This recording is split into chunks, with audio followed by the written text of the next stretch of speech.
सच्चाई क्या है।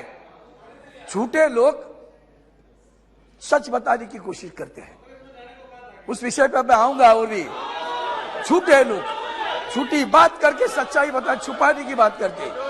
अब रही बात जो हुआ वह हादसा, सर महाराष्ट्र की बात आई, आपने कहा अविश्वास प्रस्ताव क्यों। मैं बताता हूं अविश्वास प्रस्ताव क्यों। जिस तरह से आपने बर्ताव किया है, वो मणिपुर के बारे में हो, हिंदुत्व के बारे में हो, और अन्य आपकी राजनीतिक सामाजिक नीति जो रही, मैं आपको बता देता हूं। आज की सरकार भी जो कहते हैं ना हमने किया हिंदुत्व के लिए, इनको छोड़ दिया, अरे जिनको छोड़ा वो तुम्हारे पास आए वापस।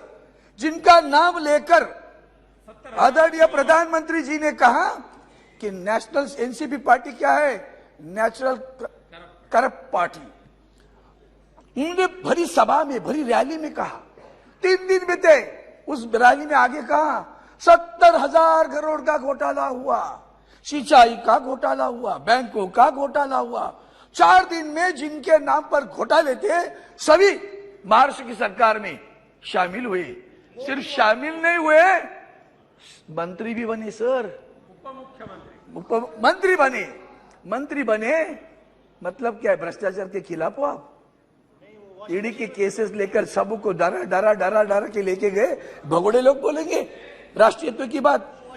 और ये वॉशिंग मशीन जो चल रहे ना सर, ये क्या बोलेंगे। उस वक्त तो उनका नाम लेके गए थे, अभी उनके साथ में बैठे।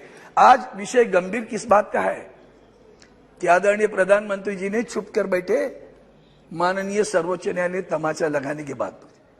अब आगे चलकर पिछले 4 दिन में क्या क्या हुआ, पिछले 4 दिन में जैसे हमारे बारे में हुआ, आज भी हमारे महाराष्ट्र में जो सरकार है वो संविधान बाह्य सरकार है। माननीय सर्वोच्च न्यायालय ने न्याय दिया, कह दिया है सभी लोग अपात्र होंगे, मुख्यमंत्री से लेकर सभी का नाम लिया, ये सभी अपात्र होने वाले हैं। फिर भी मैं तो सुप्रीम कोर्ट का दायर, बोलो सुप्रीम कोर्ट से कि मैं पार्लियामेंट में बोल रहा हूं, सुप्रीम कोर्ट ने दायर, सुप्रीम कोर्ट ने निर्णय दिया, सदस्य पे कार्रवाई करने का निर्णय दिया। अब क्या बात करेंगे। अब यही बात कहता हूं, आगे चलकर सभापति चेयरमैन सर, सुप्रीम कोर्ट ने यहां भी कर दिया मणिपुर में। कल क्या निर्णय दिया पता है आपको। अगर सरकार होती ना तो शर्म आती सरकार को कि सुप्रीम कोर्ट ने एसआईटी बिठाई, सुप्रीम कोर्ट ने डीआईजी पद बिठाए, सुप्रीम कोर्ट ने 3 हाईकोर्ट जजेस पीछे वाले, उनके पास कार्रवाई करने का अधिकार दिया, सुनवाई करने का अधिकार दिया, जांच करने का अधिकार दिया, पुलिस के ऊपर कार्रवाई की। सरकार कहाँ है, सुप्रीम कोर्ट चला रहा है। मणिपुर की जांच कौन करेगा, सुप्रीम कोर्ट तय कर रहा है। ये तो आपकी सरकार पर तमाचा है। फिर भी नहीं शर्म आती आपको, फिर भी आपको बुरी नहीं लगता, फिर भी बुरा नहीं लगता, पूरी भी बुरा नहीं लगता।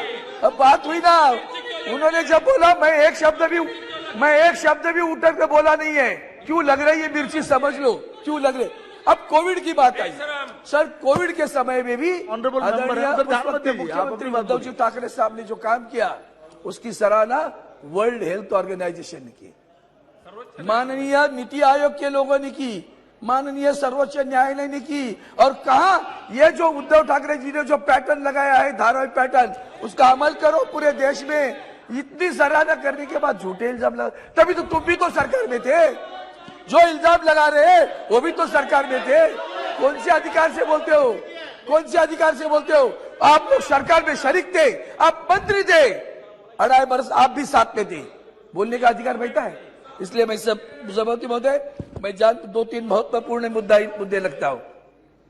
प्रधानमंत्री जी का वक्तव्य, सत्यपाल मलिक जी फाड़ रहे पूरी। उन्होंने पुलवामा के बारे में क्या बोला, उन्होंने भ्रष्टाचार के बारे में क्या बोला, और 2-3 मुद्दे और भी। महाराष्ट्र को कितना आपने हैरान किया, क्यों हम विश्वास रखे। महाराष्ट्र का फाइनेंशियल सेंटर आप गुजरात में लिखी गई, महाराष्ट्र का वेदांत फॉक्सकॉन गुजरात में लिखी गई, महाराष्ट्र का एयरबस गुजरात में लिखी गई, महाराष्ट्र का ड्रग पार्क गुजरात में लिखी गई, महाराष्ट्र का पुलिस स्टेशन गुजरात में लिखी गई, महाराष्ट्र का डायमंड सेंटर गुजरात में लिखी गई। महाराष्ट्र के बंदरगाह का विकास 9 वर्ष में महाराष्ट्र का बंदरगाह का विकास नहीं हुआ। महाराष्ट्र के मिल वर्कर्स के बारे में जमीन पर कुछ करना है, कुछ नए प्रोजेक्ट, कुछ नहीं किया। उल्टा जब हमारे पास निसर्ग तख्ते का चक्रवात आया था तो आदरणीय प्रधानमंत्री जी वहां गुजरात में भी आया था, गुजरात में घूमे, उनका हेलीकॉप्टर आगे नहीं आया, पीछे गया वहां से। महाराष्ट्र के ऊपर ध्यान नहीं दिया, इतना सारा इल्जाम लगे। इसके बाद में हम बुलेट ट्रेन, हमारे यहाँ तो 10%, तो हमारे पास 70% पैसा बुलेट ट्रेन के लिए, सबकी गुजरात की सारा इस्तेमाल होना है। सभापति महोदय, महत्वपूर्ण विषय ऐसे है कि इसमें जो जो चीजें उन्होंने की है, खास करके एक मिनट, आपको बुरा लगना चाहिए था, किसानों का आंदोलन हुआ, 100 से ज्यादा लोग मर गए, बुरा नहीं लगा। आखिर में आदरणीय प्रधानमंत्री जी को कहना पड़ा, क्षमा मांगनी पड़ी, देश की क्षमा मांगता हूं और सारे बिल वापस लेता हूं। मरे कितने लोग, कुछ है उसकी परवाह? मॉनिटाइजेशन किया, कितने लोग मरे, है कुछ अश्रु ढाया? पुलवामा के लिए अश्रु ढाया? कभी नहीं अश्रु ढाया।